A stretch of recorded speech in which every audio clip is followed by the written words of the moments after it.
Өткен жылы Қазалы ауданында түрлі мемлекеттік бағдарламалар аясында 70-ке жуық көше жөндеуден өткен. Сондай-ақ аудандық маңызы бар 60 шақырым жол жаңғыртылып, ел игілігіне берілді.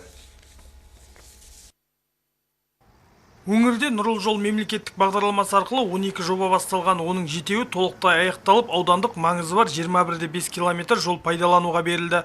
Қалған 5 нысанның қаржысы биылға қаралыпты. Ал жұмыспен қамтудың 2020-2021 жылдарға арналған жол картасы арқылы 25 көше жөнделді. Қаржы көлемі 671 миллион теңге. Ауыл ел бесігі бағдарламасымен 529 миллион теңгеге бір ғана Бекарыстан би ауылында 10 көше қалпына келтірілсе, аудандық бюджеттің қаржысына 9 елді мекенде жұмыстар жалғасты. 35 көше орташа жөндеуден өтті. Аудан орталығында кенттің ішінде 4 көше асфальттадық, оның ішінде 3-еуі орташа жөндеу жұмыстарына айналыстық, 4-шісі қайта жаңғырту жұмысы, оның ішінде жол салынды, жаяу жүргіншілер жолы салынды, және де түнгі жарық шамдары орнатылды. Жазда салынды, жарықтандырылды, тротуар түсті, балдарға жақсы болды. Оған дейін жағдай нашар, біз оқыдық қой өзіміз, салай балшықта арықтың басымен солай қатынағанбыз. Қазір дұрыс, жақсы бәрі.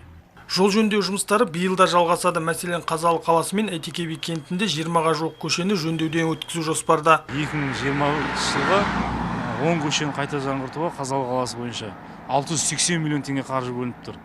Негізі жоба құны 784 миллион қаржы, енді қосымша қаржыландырумен ол да келеді. Енді ол жұмыстарға қазір ғана мемлекеттік сатып алу процедурасын жүргізіп отырмыз. Сол аталған көшелердің 10 көшесі қайта жаңғырту өткен жағдайда Қазалы қаласының 90% жақсы жағдайға жеткіземіз деген жоспарымыз да бар. Электр желісіне байланысты ең өзекті мәселе Бозкөл мен Кәуке елді мекендерінде болатын. Ауылға көлдің ортасы арқылы жеткен жарық бағаналарының тозығы жеткен. Жыл аяғына дейін бұл түйткілдің түйіні тарқайды. Ең бізде проблемалық мәселелердің бірі болатын.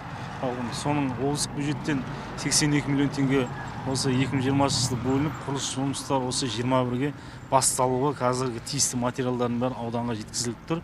Енді осы келесі айдан бастап сол қайта жаңғырту жұмыстары Бозкөл Кәукеден басталып, енді біздің өзекті проблемалық мәселеміз сонымен шешіледі деп жоспарлап отырмыз. 2021-дің аяғына дейін аяқталады деп жоспарлап отыр. Ырза акционерлік қоғамы мал фермасының инженерлік инфрақұрылымын қамтамасыз етуге республикалық бюджеттен 224 миллион қаржы бөлінген, электр желісімен қамтуға. Бұл жұмыстарды 2020 жыл аяқтап, қазіргі таңда толық электр желісі жаңадан жеткізіліп, екінші кезеңде пайдалануға беріліп отыр олда. Мұнан бөлек Майдакөл ауылы аумағының кеңеюіне байланысты электр бағаналарын орнату жұмыстары аудандық бюджет арқылы шешімін таппақ. Асқар Тәжиев, Бауыржан Қожамұратов, Төрехан Қожахметов, Қызылорда телеарнасы, Қазалы ауданынан.